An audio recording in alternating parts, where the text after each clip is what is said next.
Get the inside track on 20 top business trends for 2020 from Joel Block. Joel's insights bring Wall Street to your street so you can profit from the inside in 2020. Just text the word TREND to 72000. That's 72000 and download your free copy today. Grab your phone and get the inside track on business trends that affect you and your business. Just text the word TREND to 72000 for your copy now. This is Profit from the Inside with Joel Block. Insights to give your business the inside track. And now, here's your host, Joel Block. Why is it that some people make better split-second decisions than others? And how can you hone your own decision-making skills? To answer those questions, Elizabeth McCormick. Elizabeth, welcome to the show. Hey, glad to be here. Hey, nice to have you. So you have a very distinguished background. You're a helicopter pilot, a military helicopter pilot, right? Yep. Can't imagine there have been a lot of female, well, they may be now, but you know.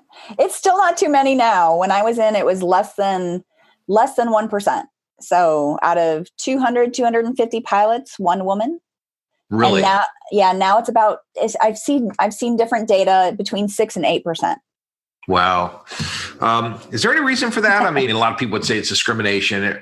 Is it like really hard to do and women don't like going in that direction? Or is there a reason for this? Well, first you got to consider that in the military, so we're talking about military pilots.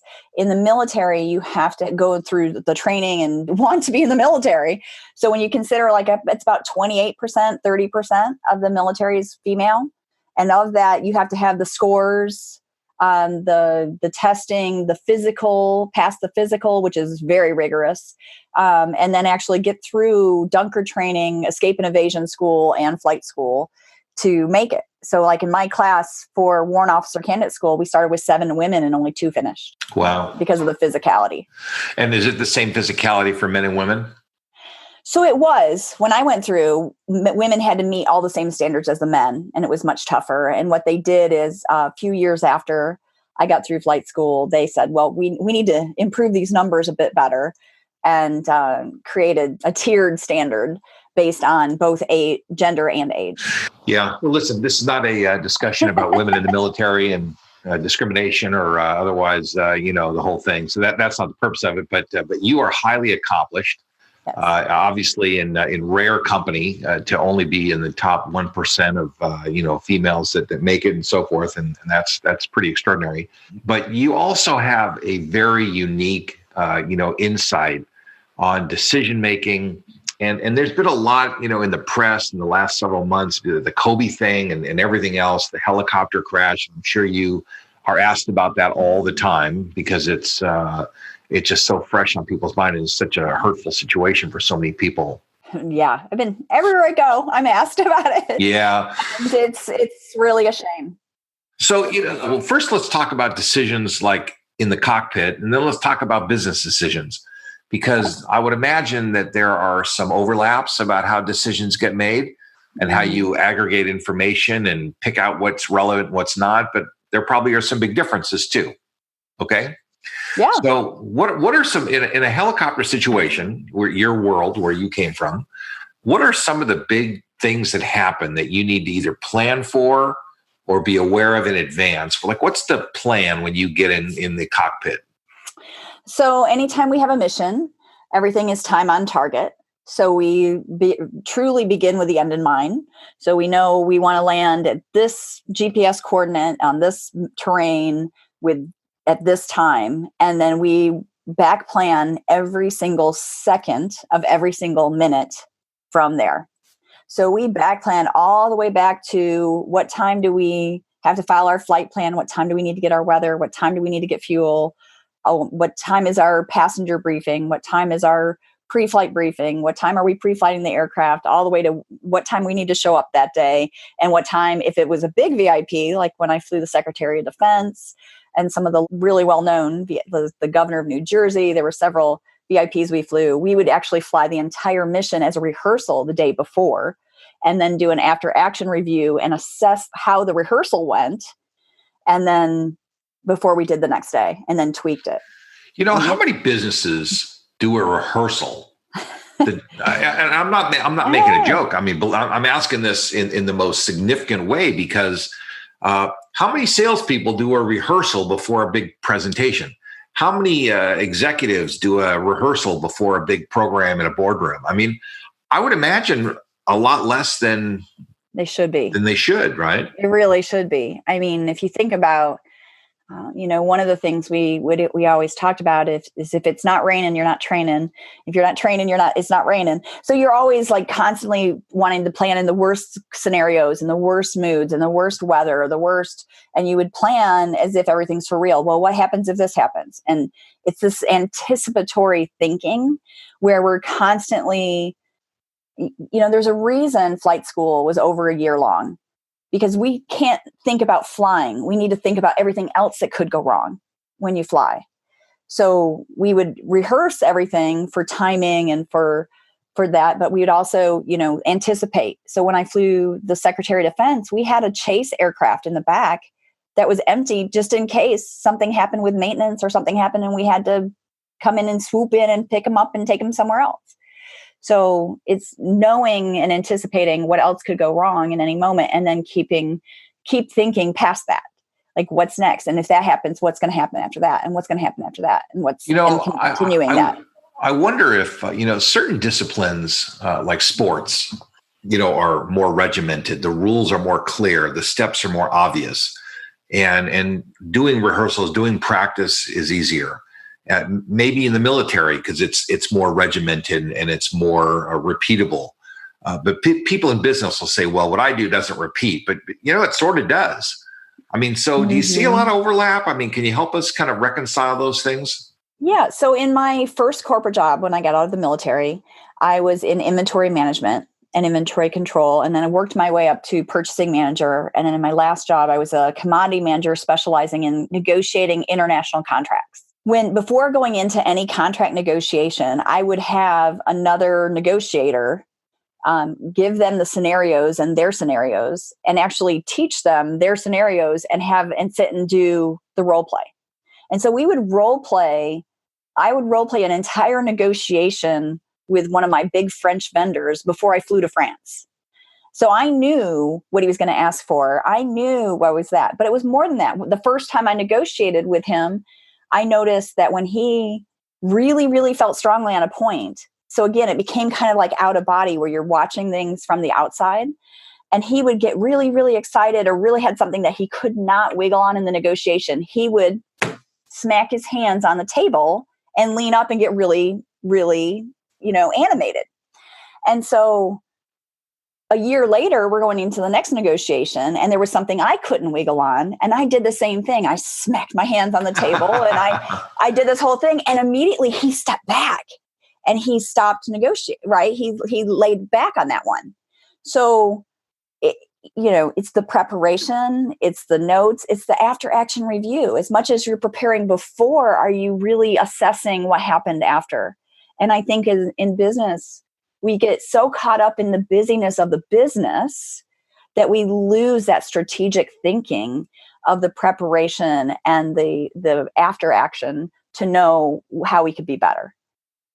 Well, listen, what I love about this is there's a lot of inside track here on, a new way of thinking, better, smarter, faster. I mean, this is a really cool thing. So let's go a little further with this parallel.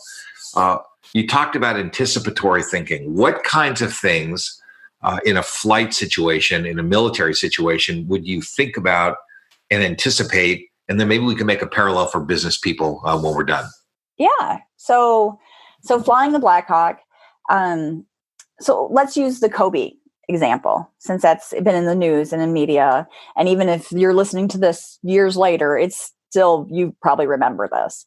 So is flying in a situation like that with passengers on board, no matter who the passengers are, you'd want to constantly be thinking, okay, if I lost an engine, where would I land? So as you're flying along and you're flying along a road, with an airplane, you need like road and runway somewhere to land. But with a helicopter, you're just going to go straight down. So you're constantly looking at what your terrain has. What are your obstacles? So like in business, you're looking at what the obstacles and what the objections might be. And then you're looking at how can you divert around them, go through them, or maneuver into that next phase. So, and then what's that emergency? You're anticipating all the time. But helicopters don't have lift the same way that airplanes, like they don't glide. I mean, did they drop out of, if the engine stops, it falls out of the sky, right? I mean, that's it. It's called an auto rotation, which is a fancy word for a controlled crash. So I when I give my speeches, I talk about how look through your chin bubble, or like where the chin bubble is, which is down at your feet. Now look at your toes, because when you lose your engine, that's where you're going to go. There is no glide at all. So if you're lucky, you're in a two helicopter. I was very happy to go from a Huey, which is a one engine helicopter, to a Blackhawk, which is a 2-engine helicopter, because then at least you had a second engine. It's a little safer. So, I mean, is there anything that somebody in a 1-engine helicopter can do to be safe? Typically you would fly lower and slower if you can. Okay, so all right, so they drive them differently. I mean, they take them different places. I mean, you do. You would so the Huey, when we had the Huey, now it's more in the National Guard and Reserve, and even those are fading over to Blackhawks. But you would fly, medevac, and you're flying lower and slower. You're flying terrain flight. They're not exactly known for flying instruments well. Well, look, I mean, and there's a tremendous parallel here. If you have a smaller budget and lower end people, then you can't go into the big time deals. I mean, I've said to some people along the way that you can't go deep sea fishing with a trout pole. I mean, you have to kind of match your equipment to your activity and your resources to your activity.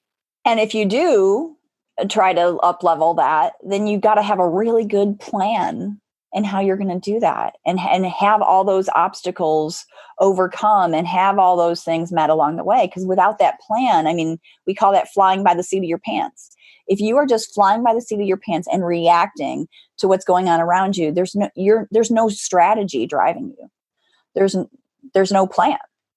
That's probably one of the big differences between smaller companies and bigger ones. As they get bigger, they strategize more, they plan more, they fly by the seat of their pants less.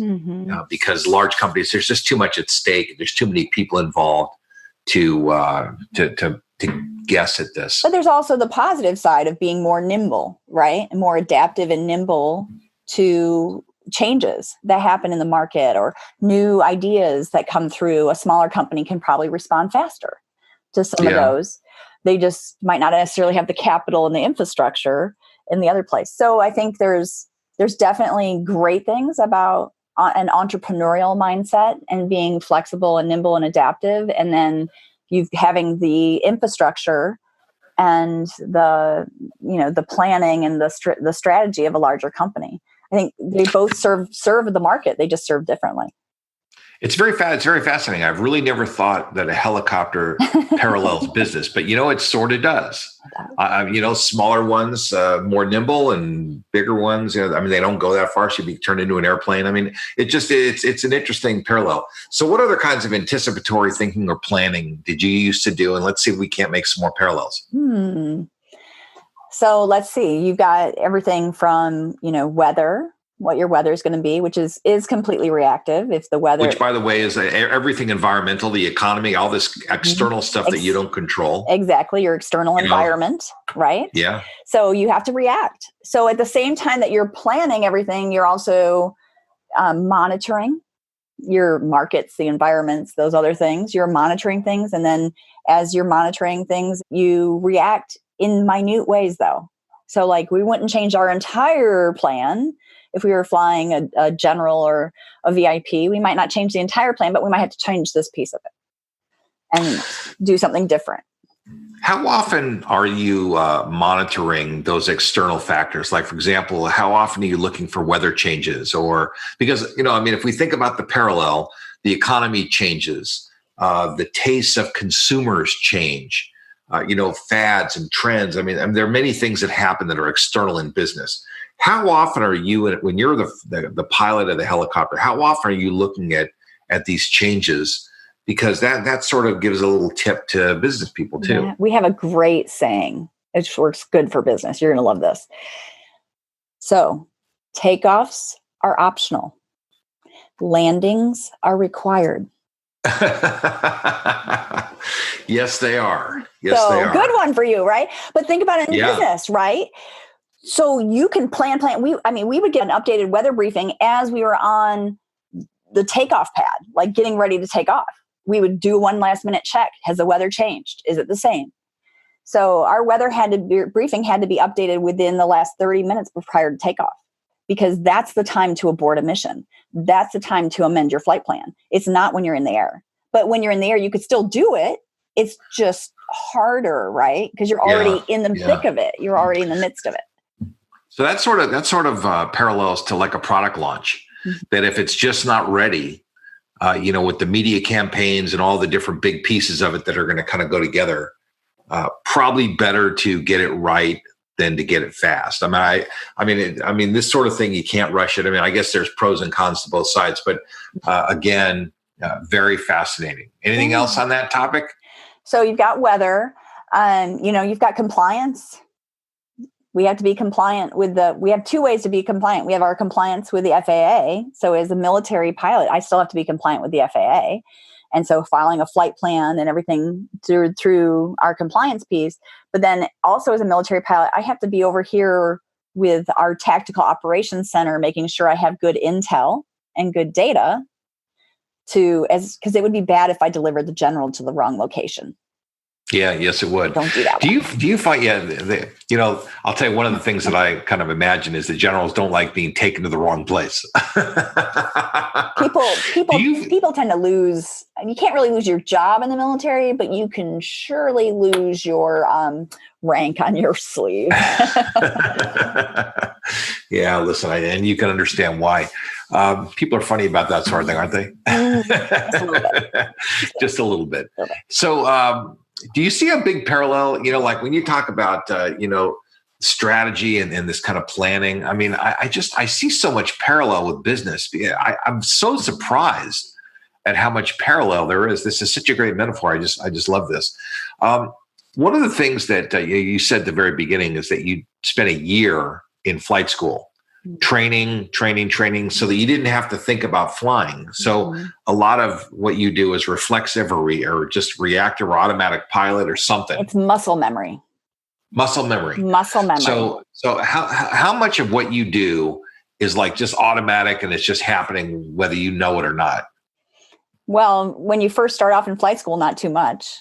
Not too much. But they kind of layer it. You're doing one thing and then they figure out another thing. And then, it's the same thing in business, right? You kind of have to build a foundation and then you add new products or new tasks or new services organically as it goes that makes sense. So same thing with the skills that we needed to fly. Yeah. So what percentage of the decisions that you make in the air are automatic pilot? In just take a guess. I mean, I know there's no computer making a calculation, but is it a lot? It's going to be like, it's going to be like 80-90% is pure training and instinct. And you have to, you trust your instruments. Like if you're suddenly punched into the clouds and can't see anything, you have to trust your instruments. You have to trust your instincts. You have to trust your crew. You have to trust everyone's got the same training. Let's talk about this. Instinct versus instruments. Because they are not necessarily the same. I mean, they're not pointing in the same direction all the time, right? So let me tell you about instrument training. So one of the things that we would have to do in instrument training is they would put us in this seat that was like elevated up on a dais. And then we would strap in and then they would have us put our head down and they would spin us. And then they would stop it and they'd say, walk.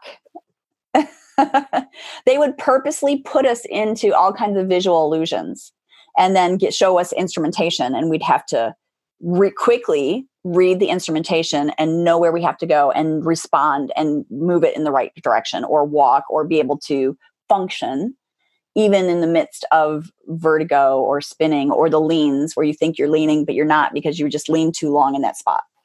So we had to constantly do that, but that's part of the training. Two is to know when is something giving you false data? When is something not right? When is your body telling you something different than what you know here? And when do you know that that instrument might be wrong because there's an instrument failure and you can trust your body?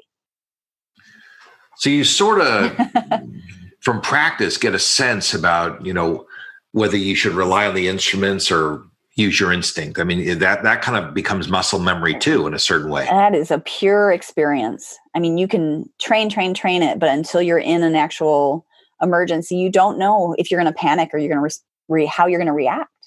Yeah.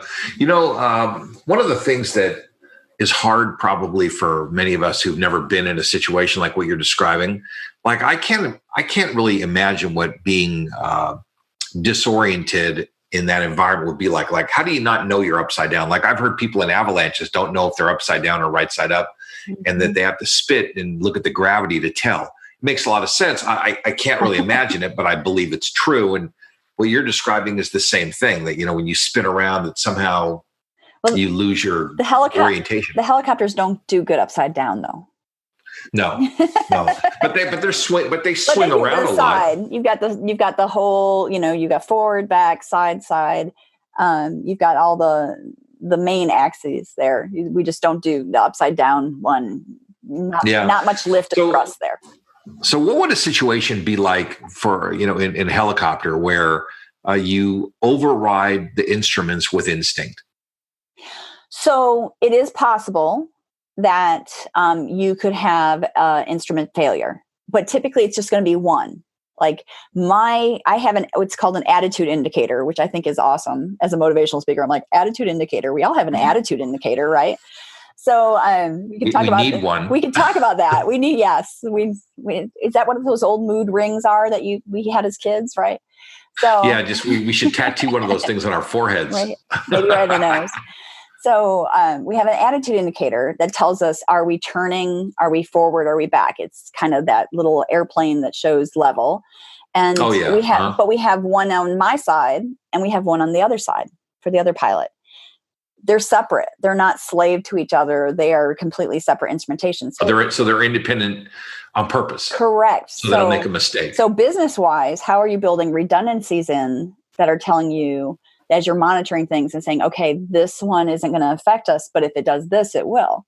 So again, it goes into that kind of the pre-analysis mode and preparation.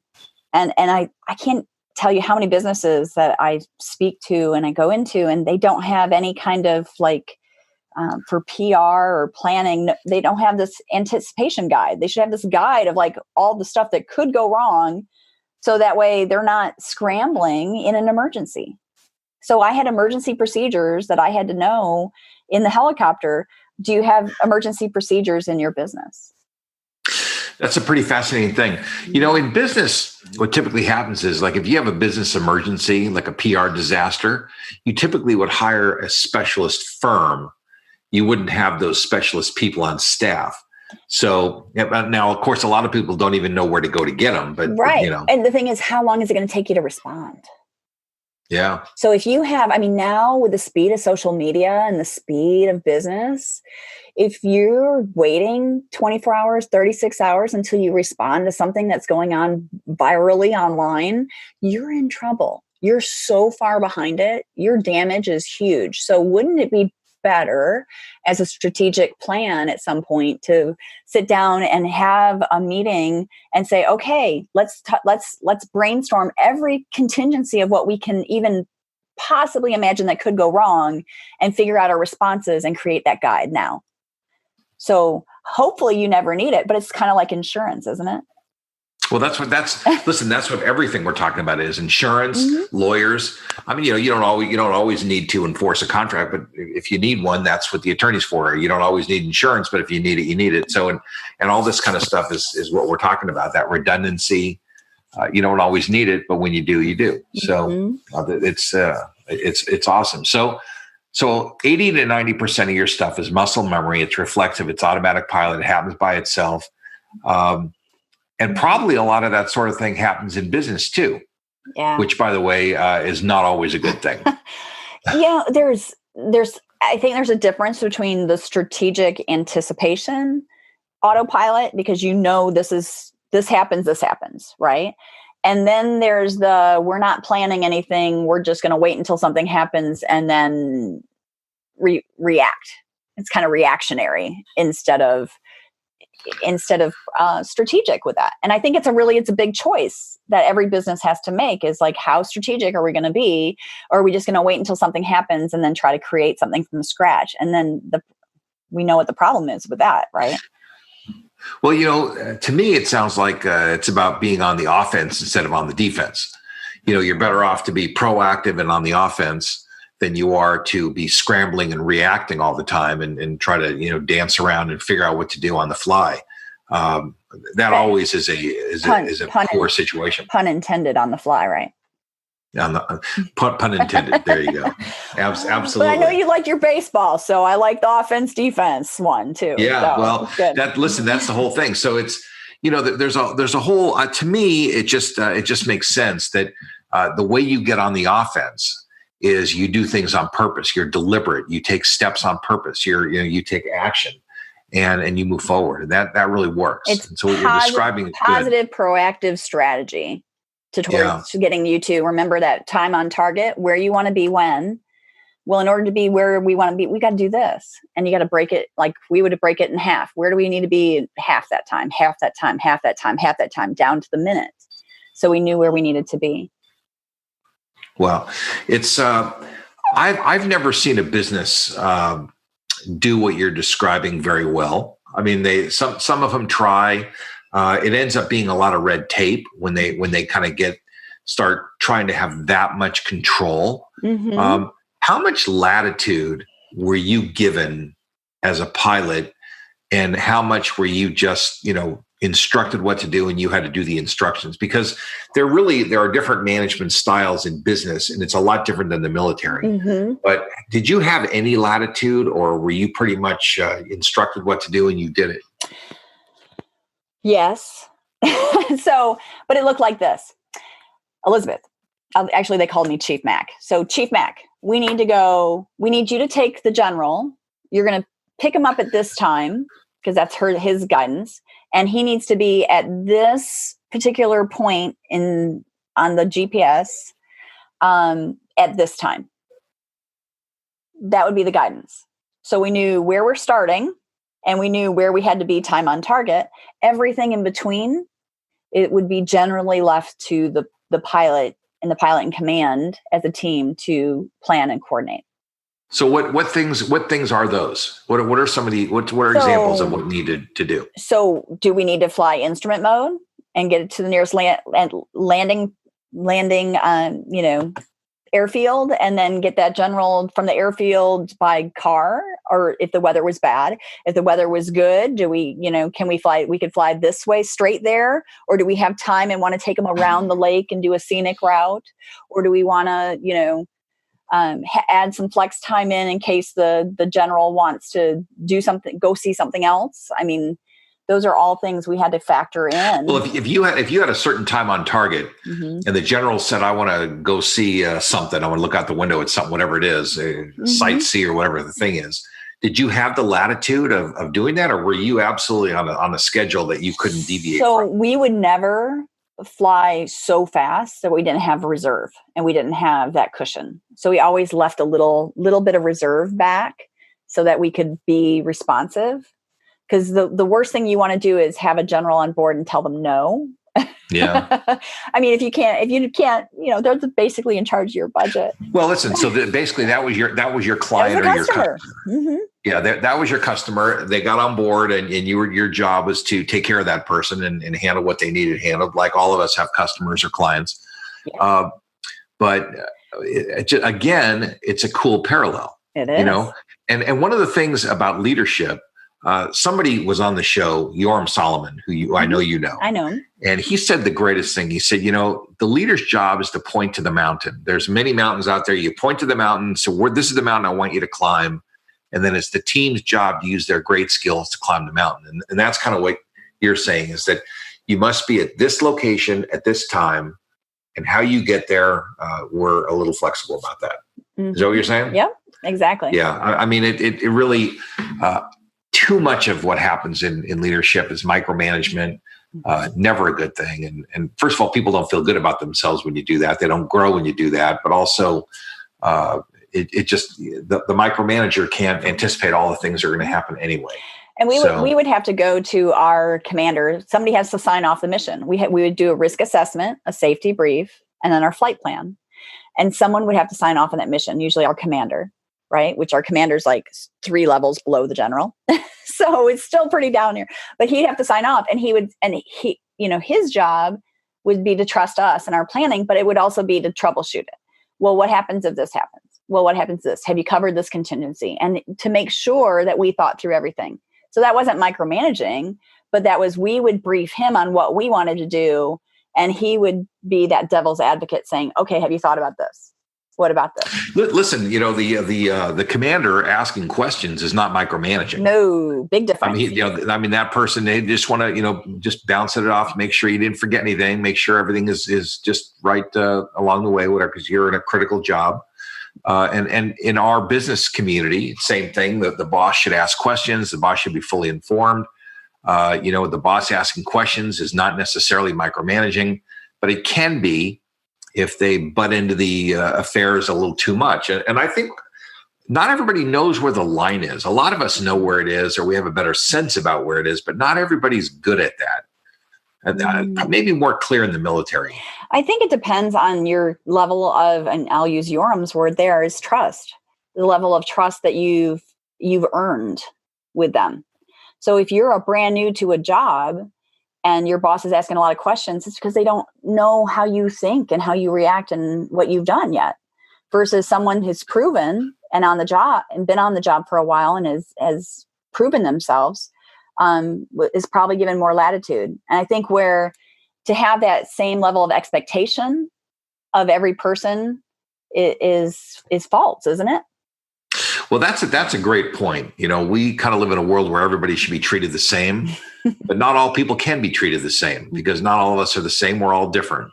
And some people deserve a little bit more latitude, and some people haven't earned it yet, like you're saying. It also kind of comes back to the company's level of training. How much training does the company provide? You were provided the best training on the planet, no doubt about it. And you didn't get out of that course until you did what they needed you to do. We tend to provide training like 2 hours here, 3 hours there. You go to college, you learn something, but you don't always get the specific training for the company the way that you might need it. That's a concern too, wouldn't you think? Yeah, definitely. I mean, I think onboarding, I'll tell you, the military does great training someone into their job, but they really don't do a good job moving them out and transitioning them. And that's really where there's been a lot of failures between. You mean to another kind of job inside the military? No, when you get out of the military, so they're not known. They're known for really good. Like they'll spend a year in flight school, but when it was time for me to leave the military, and because I was injured, leaving the military, that exit interview, they didn't do a good job with that. So what do you think there should be a couple month, decompression chamber to get back into the civilian life? Kind of. No, yeah. I'm not making a joke. There's a whole different mindset in the military. I mean, when you're in the military, your housing is taken care of. You make friends really easy because you work with people. You all got the same training. So there's a level of commonality and trust. And then you go, okay, you're done. Here, turn in all your equipment. They're more concerned about turning in all of our equipment and assigning in our equipment than they are about being productive, active people in society and how we're handled that. And then we're seeing record unemployment rates for veterans and women veterans. Wow. So, I mean, I know that military people just make some of the best employees. I mean, these people are, our people are so highly trained. They're like machines. They're fantastic. I've heard one great thing about them after the next as officers of companies, extraordinary things. And I totally get what you're saying here. I'm listening to this. I'd never really thought a lot about it before, but it's outside. It's a different world. It's a very disconnected world that we live in out here. You were in a very tight network, very connected place. You all had a lot in common, and here, by the way, there's a lot of different agendas on the outside, and you can't necessarily identify those agendas so easily. Well, and I think too, for hiring, Like they're doing a better job now, my understanding is, than when I got out, which was maybe 19 years ago. So they, but like translating what we do as a job into civilian speak, right? It's a difference of language. You know what? That's true. There's kind of a language differential. Mm-hmm. You know, I mean, we use a little bit different language. I mean, a lot different language, actually. I mean, we actually just use English. You guys use you use supercharged English. Acronyms. We have an acronym for everything, right? So, I know you do. It's a training thing. It's a mindset thing. It's a society thing. It's, I was really surprised. I got a job right away when I got out of the military. Luckily, as a pilot, you only fly 2 or 3 days a week. The other days you are expected to do other jobs. So my background in my last assignment over in Germany was import, export, and inventory management, which then let me get into my first job in inventory management and at a warehouse in 124-degree heat in the summer. So I'm doing this warehouse job, and the translation was lost. And it took me almost a year before I even made a friend, because everybody here went to school with everybody and already had their friends. So for me, it was a very lonely time as in business, right? And you don't think about that, right? But there's a lot of isolation when you're coming from such a close-knit community and then starting into a new company or corporation, and there's not a lot of support. Yeah. Well, listen, this has been wonderful. I love hearing these kinds of stories. I love hearing from service members like yourself. I mean, I'm so proud of you.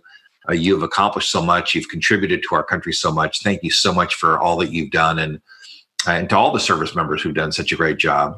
But you've also given us the inside track on decision making and planning and rehearsing and strategizing and anticipating. There's been a lot that's come out of this, and I just want to tell you thank you very much. And I'm sure that our listener base probably feels exactly the same way. Thank you for doing that. So, Elizabeth, thanks for being with us today. It's my honor to serve our country and to be here with you, Joel, and all the listeners. So thank you. Well, listen, over and out. You've been listening to Profit from the Inside with Joel Block. For more insights and to learn more, visit joelblock.com. How about a shout out and a giant thanks to my podcast producer, David Wolf, and his team at Podcast and Radio Networks. Profit from the Inside simply wouldn't be what it is without David and his team. For more information or to learn how you can launch and produce your own podcast, reach out to podcastandradio.com. Get the inside track on 20 top business trends for 2020 from Joel Block. Joel's insights bring Wall Street to your street so you can profit from the inside in 2020. Just text the word TREND to 72000. That's 72000 and download your free copy today. Grab your phone and get the inside track on business trends that affect you and your business. Just text the word TREND to 72000 for your copy now.